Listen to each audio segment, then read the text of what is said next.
কাকু আমি কেন রেজাল্ট হইলো লেবার বুঝতে আসে মানে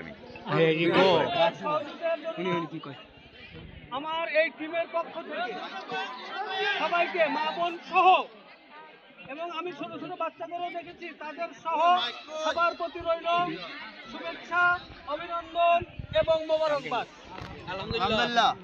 আমি সত্য কথা বলি, আমি কিন্তু প্রিজাইডিং অফিসার হওয়ার কথা না। আমাকে রেখেছিল ভিডিও স্কুলে, অজ্ঞাত কারণবশত আমাকে এখানে ইনভলভ করা হয়েছে।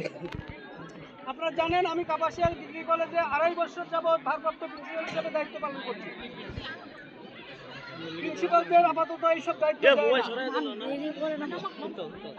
এর বেশি আর আমি কিছু বলতে চাচ্ছি না। আজকালের ইশারা ব্যাককেলের ধাক্কা আপনাদের অঞ্চলের কথা, কিন্তু আপনারা যে সহযোগিতা করেছেন সেই জন্য আমি আবারও আপনাদেরকে অভিনন্দন, কারণ আমি একটু আতঙ্ক ছিলাম। আমার ক্যান্ডিডেট আছে, আপনাদের জানি না জয় পরাজয় কি আছে, কিন্তু ক্যান্ডিডেট আছে, আমি আতঙ্কে ছিলাম। আতঙ্কিত করা হয়েছে আপনাদের যে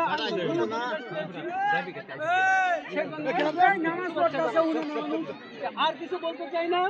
আমি অনেক ক্যান্ডিডেটের কর্মী বা ভোটার সঙ্গত কারণে কিংবা অসঙ্গত কারণে আমি একটু রাগান্বিত হয়েছি মাঝে মাঝে শৃঙ্খলার সাথে। এর জন্য যদি কেউ কোনো কষ্ট পেয়ে থাকেন আল্লাহর হস্তে মাফ করে দিবেন ইনশাআল্লাহ। এটা আমি আপনাদের কাছে মাফ চাচ্ছি।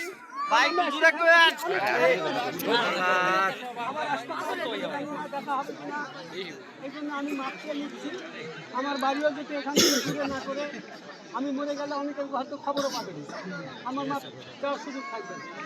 এই জন্য আমি মাপ চেয়ে নিচ্ছি, আর কিছু বলতে চাচ্ছি না, আপনাদের ফলাফল ঘোষণা করছি।